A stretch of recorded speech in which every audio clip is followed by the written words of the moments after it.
திருக்கோயில் பணியாளர்கள் நலன்களை கருத்தில் கொண்டு திருக்கோயில் பணியாளர்கள் ஓய்வு பெறும்போது தற்போது ஈட்டிய விடுப்பு 210 நாட்கள் ஒப்படைப்பு செய்யப்பட்டு அதற்கான பணப்பலன்களை பெற்று வரும் நிலையில் ஒப்படைப்பு செய்யப்படும் ஈட்டிய விடுப்பை இந்த ஆண்டு முதல் 240 நாட்களாக உயர்த்தி திருக்கோயில் பணியாளர்களுக்கு இந்த பணப்பலன்கள் வழங்கப்படும். திருக்கோயில் பணியாளர்களுக்கு தற்போது அனுமதிக்கப்பட்டுள்ள மகப்பேறு விடுப்பு 9 மாதங்களாக இருந்த நிலையில் அதனை 12 மாதங்களாக உயர்வு செய்யப்படும். திருக்கோயில் பணியாளர்கள் மற்றும் அவர்களது வாரிசுகளின் திருமணத்திற்காக தற்போது ஆண் பணியாளர்களுக்கு 6000 ரூபாயும் பெண் பணியாளர்களுக்கு 10,000 ரூபாயும் என வழங்கப்படும் திருமண கடன் இனி முதுநிலை திருக்கோயில்களின் பணியாளர்களுக்கு 2 லட்சமாகவும் முதுநிலை அல்லாத திருக்கோயில்களின் பணியாளர்களுக்கு 1 லட்சமாகவும் உயர்த்தி வழங்கப்படும். திருக்கோயில்களின் சார்பில் நடத்தப்படும் கல்லூரிகளில் மாணவர்களின் சேர்க்கையின் போது திருக்கோயில் பணியாளர்களின் குழந்தைகளுக்கு முன்னுரிமை வழங்கப்படுவதோடு 50 விழுக்காடு கட்டண சலுகையும் வழங்கப்படும்.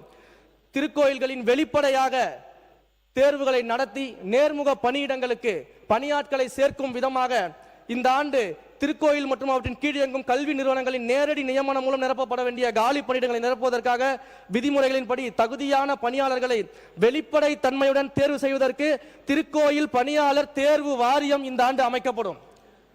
திருக்கோயில்கள் நடத்தப்படும் 4 பள்ளிகளில் சுகாதார வளாகம், சுத்திகரிக்கப்பட்ட குடிநீர் வசதி, விளையாட்டு மைதானம், கலையரங்கம், தரைதளம் அமைத்தல், ஸ்மார்ட் போர்டு, கண்காணிப்பு கேமரா போன்ற அடிப்படை வசதிகளை மேம்படுத்துவதற்காக 5.52 கோடி இந்த ஆண்டு ஒதுக்கப்பட்டிருக்கிறது. நாமக்கல் மாவட்டம் திருச்செங்கோடு அருள்மிகு அர்த்தநாரீஸ்வரர் திருக்கோயிலில் கலை மற்றும் அறிவியல் கல்லூரி தற்போது வாடகை கட்டடத்தில் இயங்கி வருவதால் ரூபாய் 15 கோடி மதிப்பீட்டில் நிரந்தர கட்டடம் கட்ட நடவடிக்கை எடுக்கப்படும். இந்து சமய அறநிலையத்துறையின் பதிப்பக பிரிவின் மூலம் அச்சில் இல்லாத இதுவரை அச்சிற்கே வராத திருக்கோயில் வளராறு பக்தி தமிழ் இலக்கிய நூல்கள் என 108 அரிய நூல்கள் செம்பதிப்பாகவும் மலிவு பதிப்பாகவும் வெளியிடப்படும். அவற்றை மின்னணு நூல்களாகவும் தரவிறக்கம் செய்து பயன்படுத்திக் கொள்வதற்கான வழிவகை செய்யப்படும்.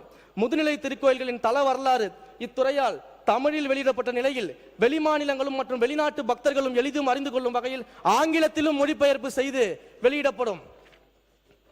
திருக்கோயில் வரலாற்று விளக்க அரங்கம் முக்கிய திருக்கோயில்களில் திருத்தல வரலாறு, பெருமைகள், வழிபாடு, சிற்பங்கள், ஓவியங்கள், கட்டிடக்கலை, மன்னர்களால் மேற்கொள்ளப்பட்ட திருப்பணிகள் மற்றும் அத்திருத்தங்களுடன் தொடர்புடைய பக்தி இலக்கியங்கள் ஆகியவற்றை பக்தர்களுக்கும் இளம் தலைமுறையினருக்கும் அடுத்த தலைமுறையும் அறிந்து கொள்ளும் வகையில் மேற்கண்ட சிறப்புகளை படக்காட்சிகளாகவும் ஆங்கிலம் மற்றும் தமிழ் மொழிகளில் குரல் வழி விளக்கங்களாகவும் அறிந்து கொள்ளும் வகையில் மெய்நிகர் காட்சி தொழில்நுட்பம் விர்ச்சுவல் ரியாலிட்டி அடிப்படையிலான திருக்கோயில் வரலாற்று விளக்க அரங்கங்கள் உருவாக்கப்படும்.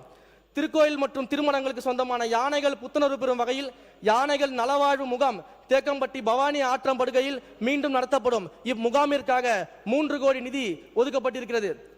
பள்ளி குழந்தைகளின் பசிப்பினியை போக்கிய பெருந்தலைவர் காமராஜர் அவர்களின் பிறந்த நாளான ஜூலை 15ஆம் நாள் ஆண்டுதோறும் முக்கிய திருக்கோயில்களில் சிறப்பு வழிபாடு நடத்தப்பட்டு பொது விருந்து அளிக்கப்படும் என்பதை இந்த நேரத்தில் மகிழ்ச்சியோடு தெரிவித்துக் கொள்கிறோம்.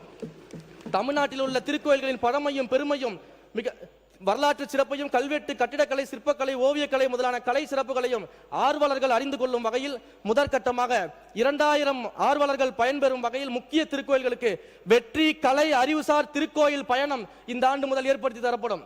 தமிழ்நாட்டில் உள்ள முக்கிய திருக்கோயில்களில் சுவாமி தரிசனம் செய்வதற்கு இவ்வாண்டு மொத்தம் 10,000 மூத்த குடிமக்கள் பயன்பெறும் வகையில் மண்டல இணை ஆணையர் அலுவலகம் வாரியாக அந்தந்த பகுதியில் உள்ள முக்கிய திருக்கோயில்களுக்கு ஒரு நாள் ஆன்மீக பயணம் ஏற்பாடு செய்யப்படும்.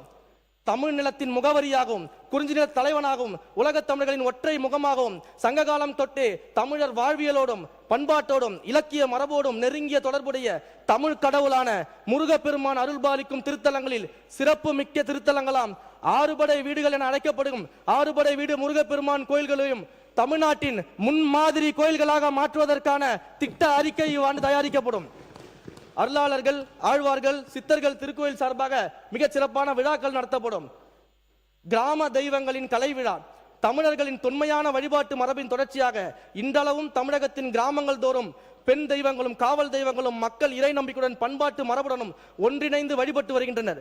கொற்றவை, கன்னிமார்கள், காளியம்மன், அங்காளம்மன், மாரியம்மன், எல்லையம்மன் போன்ற பெண் தெய்வங்களும் ஐயனார், கருப்பசாமி, வீரபத்ரன், சுடலைமாறன், முனீஸ்வரன் போன்ற ஆண் தெய்வங்களும் இவர்களின் இந்த ஆன்மீக தெய்வங்களை பற்றிய கலை மற்றும் பண்பாட்டு நிகழ்வுகளை மக்களுக்கு கொண்டு போய் சேர்க்கும் விதமாக இத்தொன்மையான கிராமிய வழிபாட்டு மரபுகளையும் கலை பண்பாட்டையும் போற்றி பாதுகாக்கும் வகையிலும் ஆண்டுதோறும் அனைத்து மண்டலங்களிலும் ஒரு கிராம தெய்வ திருக்கோயிலை மையமாக கொண்டு கிராம தெய்வங்களின் பெருமையையும் வழிபாட்டு முறைகளையும் உணர்த்தும் வகையில் கிராமப்புற கலை நிகழ்ச்சிகள், கூத்துக்கலைகள் மற்றும் நாடகங்கள் உள்ளிட்ட கலை நிகழ்ச்சிகளுடன் கிராம தெய்வ கலை விழா ஆண்டுதோறும் நடத்தப்படும்.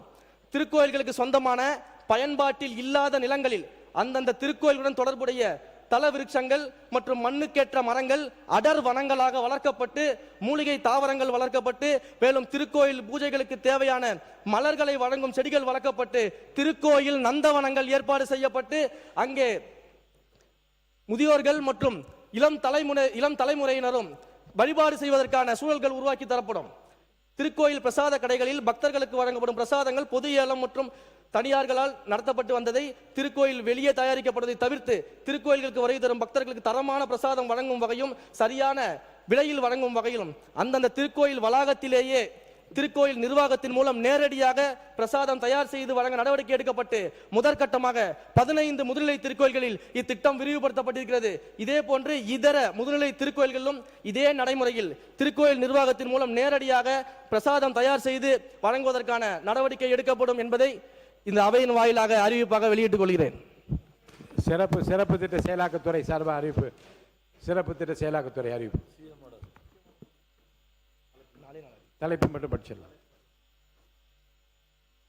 சிறப்பு திட்ட செயலாக்கத்துறையின் சார்பில் வெற்றி திறன் பயிற்சி திட்டத்தின் கீழ் சர்வதேச அங்கீகாரம் பெற்ற சான்றிதழ்களுடன் கூடிய பாதுகாப்பு திறனாளர்களை உருவாக்கும் பயிற்சி வழங்கப்படும். வெற்றி திறன் பயிற்சி திட்டத்தின் கீழ் உயர் மதிப்பெண்கள் எடுத்து தேர்ச்சி பெற்று வரும் மாணவர்களுக்கு project management professional, tunnel construction technology, industrial robotics உள்ளிட்ட தொழில்துறை சார்ந்த உலகளாவிய சான்றிதழ் பயிற்சிகள் வழங்கப்படும். வெற்றி திறன் பயிற்சி திட்டத்தின் கீழ் கல்லூரி மாணவர்களுக்கான இந்திய தொழில்நுட்ப கழகம் IIT மெட்ராஸ் மூலமாக சிறப்பு திறன் பயிற்சிகள் வழங்கப்படும். வெற்றி திறன் பயிற்சி திட்டத்தின் கீழ் பொருளாதாரத்தில் பின்தங்கிய குடும்பங்களை சேர்ந்த வேலை வாய்ப்பில்லாத IT பட்டதாரிகளுக்கு சர்வதேச சான்றிதழ் பயிற்சியின் மூலம் உள்நாட்டு மற்றும் வெளிநாடுகளில் வேலை வாய்ப்புகள் பெறுவதற்கான திட்டம் உருவாக்கப்படும் என்பதை மாண்புமிகு முதலமைச்சர் அவர்கள் என்னுடைய அறிவுறுத்தலின் பெயரில் இந்த அவையில் பதிவு செய்து கொள்கிறேன். வெற்றி தீர்மானங்கள் திரும்ப பெறணும் ஒரு கோரிக்கை வச்சு படிச்சிருக்கேன்.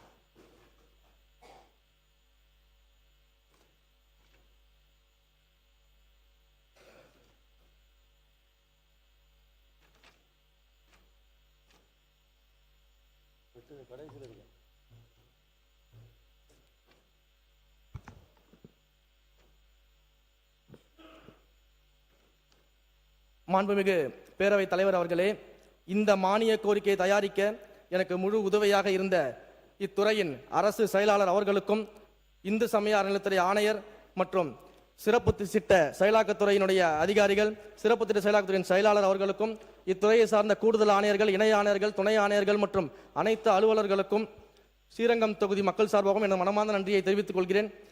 மாண்புமிகு உறுப்பினர்கள் கொடுத்த வெட்டு தீர்மானங்களை திரும்ப பெற்று மானிய கோரிக்கையை நிறைவேற்றி தருமாறு கேட்டுக்கொள்கிறேன்.